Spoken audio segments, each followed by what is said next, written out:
Hey folks, welcome back to Around the Yard. My name is Brent, and today we're going to get to cutting up some of this maple. Tree service dropped it off here in the last couple days. Most of it's 16 inches and under, so we're going to use the Stihl MS 500i, but the 25-inch chain that was on that's getting kind of dull from doing the rest of the maple over here a couple weeks back, so we're going to swap out the bar. I got a light bar to try out on it. It's been just running a standard bar up until now, so we'll give that a shot. Like I said, this is 16-inch and kind of down, so let's see what we got in store. Stick around. Alright, this is the best I can do with shop light, but so we got some steel bars here. This one is a 20-inch. Got that from the local hardware store. I also got a 25-inch bar. That also came from the hardware store. Special order. And then, I don't know if you guys remember or not, last year I was traveling to Indianapolis. They had a 28-inch bar in stock. Just somebody had one. I just called around to a couple Stihl dealers and they had one available. So just a couple inches longer than the standard 25 that comes with it, but since we got some options here, I'm gonna run the 20-inch. See if this thing rips it. You know, it's a lot of power for a 20-inch bar, but it's gonna be kind of fun. I was at Runnings here not too long ago, and they had 500Is in stock with 18-inch bars standard. Now that looks short. I'm not sure the 20-inch is going to look any better, but we'll give it a shot here. I'm curious. See if the 20-inch will run any better. So 500I's got captive bar nuts. Actually, this thing doesn't look too bad, really. So trying to clean out some of this junk in here a little bit.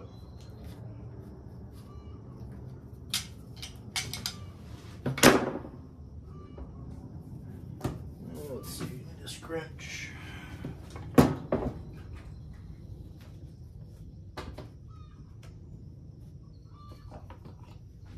Steal one off the Milwaukee.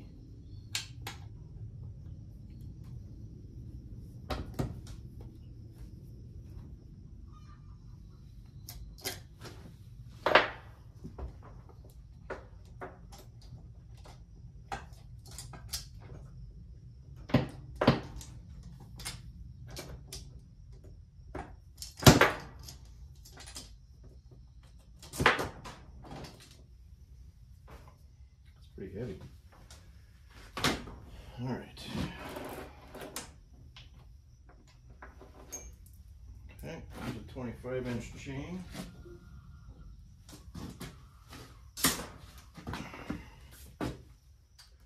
Now, what did I do with that 20-inch bar?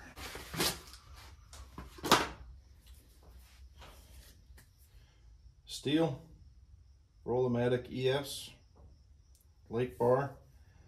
Numbers on this, in case you guys are curious: 72 drive links, 3/8 pitch, 050, 20-inch there. So, all right.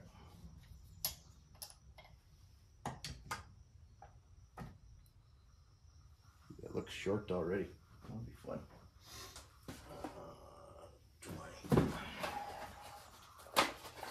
I don't know about you guys. I know, well, I think some of you guys sharpen a lot of chains. I buy a lot of chains. I know that's not the most cost-effective way to do it, but you get a sharp chain. They stay organized in the box.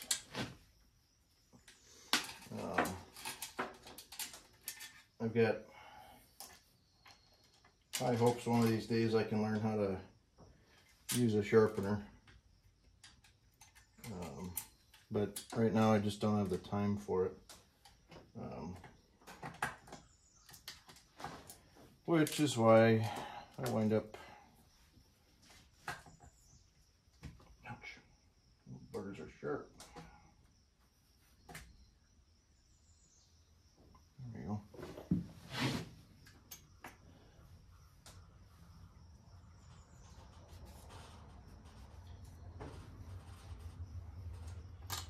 So yeah, I end up buying, I don't know, whenever I'm at Acme Tool or the hardware store or something like that. Not every time, but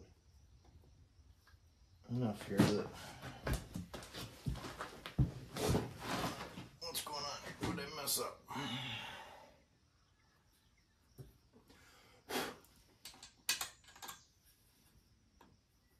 All right, so here's the 500i. We got the 20-inch light bar set up on it. We did get some runtime on this, cut up some maple here. The front part of this video, I apologize, but that was a couple days ago. The camera I was using ran out of memory and we were kind of on a roll, so I just kind of kept going. But I can show you, we'll cut in a few clips here of what we got done with this. All right, here's the pile. You can see the backside here is quite a bit of slash and kindling. Apologies for the wind here if it picks up. Got a nice cool breeze here today in Minnesota. So this pile is probably, it's probably 10 by 8 and all of 4 feet high, coned in the middle. This is where we had the Wolf Ridge backed in. Camera doesn't do depth very good justice here, but you can see here's the scrap pile. The back foot was sitting right down in here, so everything was dropping off the table, not really pushing up into the pile too much. So I got a lot of stacking to do. We pulled a IBC Tote full off the back, and I brought 2 more up because I think that's what's here. This is all silver maple. This was from my tree service delivery a week or 2 ago. Actually, it was kind of cool, and I apologize. We'll definitely get more video of it, but had the mini excavator, which is hiding right there behind the tree in the truck box there. I was using that to pick the logs up, cut the wood, cut the rounds up in the air with the 500i, and they were just dropping. And then we used the mini to sort and throw stuff over to the table, or to throw it over to the Wolf Ridge. Also sorted out kind of the crotch pieces, the double barrels. I did try a couple through the box wedge. It's not that machine's cup of tea. It'll work, I think, but it gets kind of goofy with the grain going 2 different directions, you know, real visibly. It's not too bad with a knot hanging off the side, you know, just a regular tree branch or something like that. No big deal. Like this guy here, if we cut it, you know, if the first round was here to the end and the next one was out to the back, you could take the box wedge, you know, starting at this face, taking a 4x4, a 4x4, and the rest of it. That would probably work. But where it's a true, yeah, like, ouch, let's see, like this one here, that's meant for a single knife all day long. That's not going to run through the box wedge very well. So we'll get the single knife on that thing here one of these days. I've got a 4-way for it, so we'll try that. But yeah, basically what I was doing with the mini was grabbing around, or grabbing a log, picking it up, cutting it, and then self-sorting here, and just tossing all the double barrels onto this side. And then we were tossing all the good wood up here, and we even had a couple bigger pieces where I was able to take the mini and set it on, skip the log lift altogether. So we will get some more video of that, I promise. It was just a good productive day, and you guys produce content, you know this. You can get way more done off camera than you can on. So we were on a roll and just kept rolling with it. I'll go show you the, all right, here's box wedge splits. Stacks really nice in an IBC tote. all those squares. It's perfect.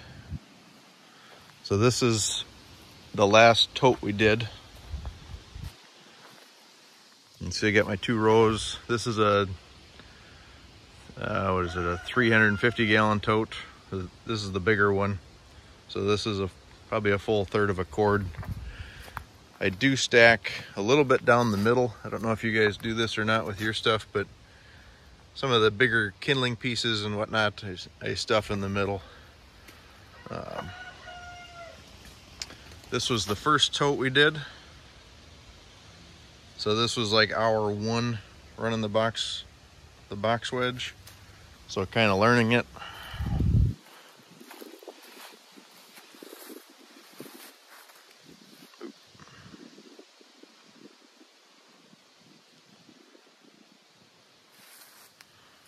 It just does a beautiful job.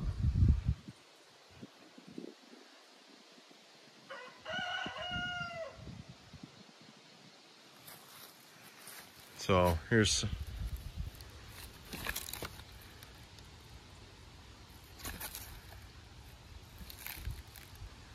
the paint wearing off. There's some blue. But really nice pieces.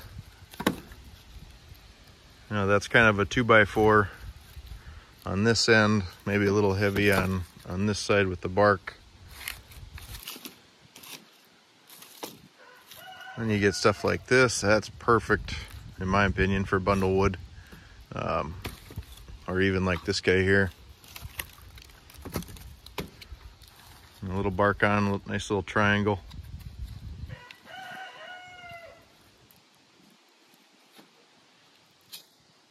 So the biggest thing is cutting everything to the same length, which I haven't done a great job of in the past, but with the box wedge and wanting to kind of beef up the selling of firewood around here, that's really a necessity. So you got to start cutting everything at 16, 17 inches to get everything consistent. You can't just kind of eyeball it and guess. So this started out as a new chain, new 20-inch chain on a 20-inch light bar. That's how much it slacked up in basically 1 tank of runtime on the 500i. So need to tighten that up a little bit. Yeah, she's still pretty sharp. I didn't touch the ground too much, so we'll try and get some cutting in here too. I've got some ash and some other things to get done, so stick around. We'll show you what this thing's capable of with a 20-inch light bar.